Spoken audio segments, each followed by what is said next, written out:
एक मानसिक बीमारी है, मतलब उसमें हमारे उसमें ज्यादा सोचना हो जाता है, मतलब किसी भी चीज को। सबको है, सबको है, ये इन्होंने लिखा कि मैं तो सबको है। ये तो अपनी मन की कह रहे, सबको। किसका मन एकाग्र और शांत ब्रह्माकार है? किसी साधक, कोई उपासक, कोई महात्मा का है नहीं, इसका काम है। और मन में जो गंदी बातें आती हैं वो आएंगी और बढ़ के आ जाएंगी, वो बाहर से नहीं आती। ये जन्म जन्मांतरों से अंदर। कई बार कहा है, आज के वैज्ञानिक इतनी बड़ी चिप बनाते हैं, 350 500 घंटा का सामग्री होती है ना। ये चंचला ही मन कृष्ण, अर्जुन जी कह रहे हैं ना भगवान से, ये बहुत चंचल है। एक क्षण में बंबई कलकत्ता, मतलब इससे बढ़कर कोई रफ्तार वाला है ही नहीं। वायु को भी समय लगता है, जैसे यहाँ से वायु प्रवाहित हो तो बंबई पहुंचने, ये 1 सेकंड में पहुंच जाएगा। बहुत अच्छा। चंचल। और ये भगवान ने बनाया ये चिप मन, कितना बड़ा है कोई नहीं जान सकता। कोई वैज्ञानिक आज तक बताया? कोई एक्सरा, अल्ट्रासाउंड, कोई सूक्ष्मदर्शी कि मन, ये देखो ये मन है। न चाहते हुए भी गंदी बातें मन बार बार लाता है। बिल्कुल चिंता नहीं करनी, हमारी बात समझो। यदि हम नाम जप कर रहे हैं तो हमारे मन की गंदगी नष्ट की जा रही। ये सूक्ष्म शरीर है, वैज्ञानिक केवल स्थूल स्थूल शरीर का। कभी जीवात्मा को कोई देख पाया सूक्ष्मदर्शी से? नहीं ना। हाँ, ये नाम। निर्मल मन जन सो मोहि पावा, मोहि कपट छल छिद्र न भावा।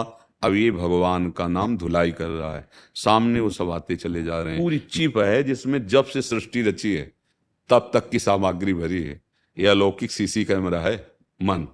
देखो ना, बैठ गए वो, पूरी फिल्म चालू कर दी।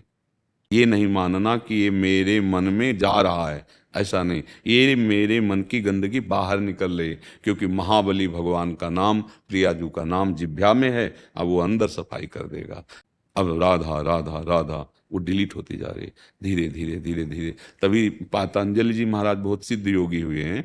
उनका दीर्घ काल निरंतर सत्कार सेवितो दृढ़ भूमि। नाम जपते जपते हृदय पावन हो जाता है, उसी पावन मन में भगवान का प्रादुर्भाव हो जाता है। घबराने की जरूरत नहीं। नाम काहे को जपने के लिए कहते हैं? तुम्हारी सोच को रोकने के लिए। बहुत लंबे समय तक आदर के साथ यदि निरंतर नाम जप किया जाए तो सब पापों का नाश करके हृदय में दृढ़ भूमि अर्थात भगवत प्रीति प्रकट कर दे। जो तुम ग्लानि में, चिंता में, नाना प्रकार की भविष्य की कल्पनाओं में जल रहे हो, उसी के लिए तो सत्संग कर रहे हैं। क्या आप समझो, तुम्हारे आगे की चिंता से कुछ नहीं बनने वाला। पीछे जो हो गया तुम्हारी चिंता से मिटने वाला नहीं, तो वर्तमान का समय क्यों बर्बाद कर रहे हो? अब अपने लोग 2 4 नाम जप किए, फिर देखते हैं कि समस्या का समाधान हुआ कि नहीं हुआ। अगर उसी समय किसी प्रारब्धवशात परिवार के किसी की आयु पूरी हो गई, चला गया, तो श्रद्धे खत्म हो जाएगी। राधा राधा राधा राधा, ये तुम्हारा भविष्य भी ठीक करेगा। वर्तमान में राधा राधा बोले, समय सार्थक हुआ। पीछे जो आपका भूत है उसको भी नष्ट कर देगा। विश्वास मानो। या हो कहाँ तुम? अमरलोक में हो क्या? मृत्यु लोक में हो? कितनी आयु तुम्हें पता है क्या? नहीं पता। जब जिसका नंबर आएगा जाना पड़ेगा, जो कर्म का भोग है भोगना पड़ेगा। जैसे उसमें एकादश स्कंद में भागवत में कहा है, एक एक कवल जैसे भोजन पाया जाता है, तो तुष्टि पुष्टि क्षुधा निवृत्ति तीनों एक साथ होती है। ऐसे जो उपासक भगवान नाम जपता है, एक कमाई कर लो।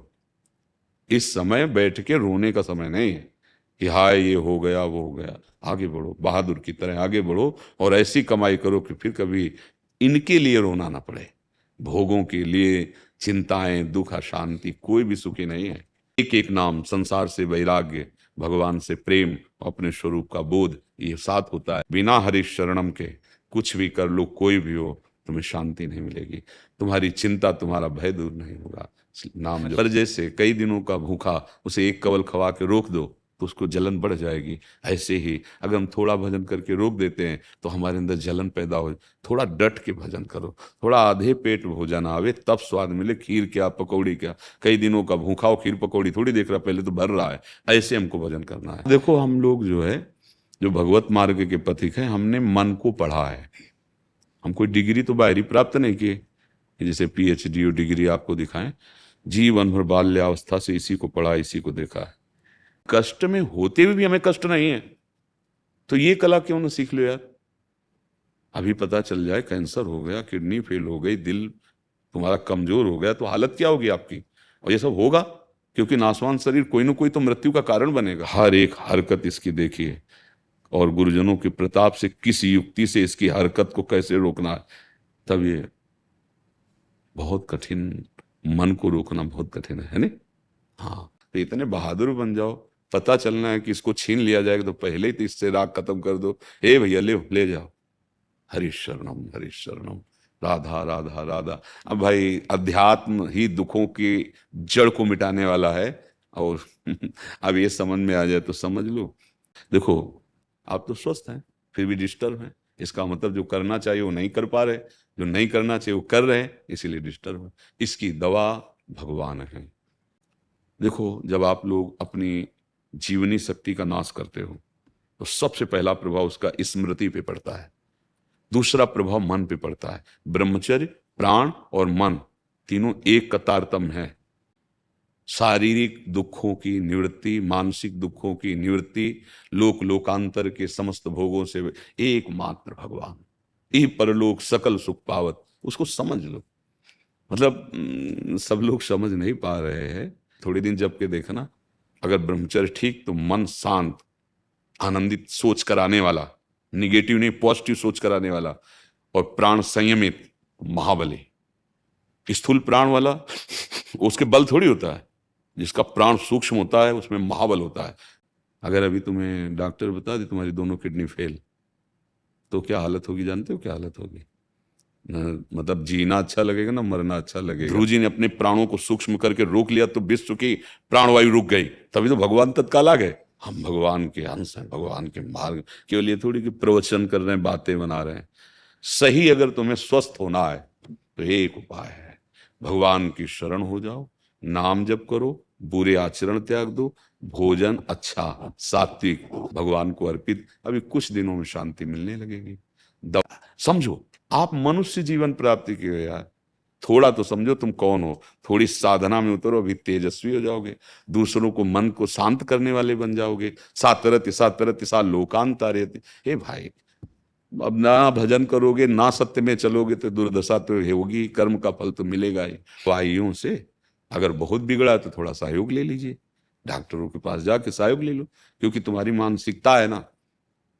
नहीं तो सच्ची कहते हैं, अगर हमारा चिंतन ठीक हो जाए और हमारा शरीर कष्ट में तो कोई परवाह नहीं। किसी को भय लगता है, किसी को आगे भयावह चिंतन हो रहा है, कोई ऐसा घबराहट पैदा हो रही, कागज में लिख लो तुमसे पाप बन गया है।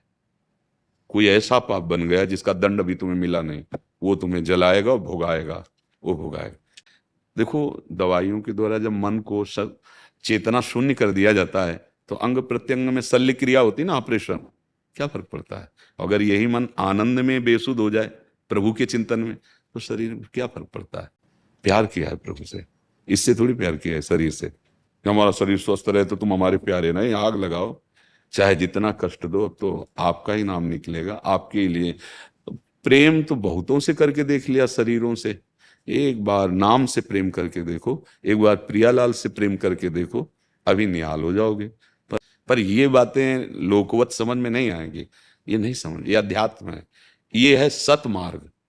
और यहाँ जो कुछ भी है सब असत है। अब यहाँ जो कुछ भी करोगे उसकी असत ही है वृत्ति।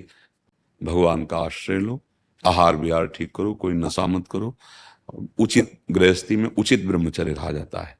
उचित, उसमें कोई नैष्ठिक ब्रह्मचर्य की बात नहीं, उचित ब्रह्मचर्य रहो बस। जो कहा है उसे सुनो समझो, ठीक है। हाँ, प्रश्न करने की जरूरत रहे, नहीं तो प्रश्नों के तो तारतम्य चलते हैं जी।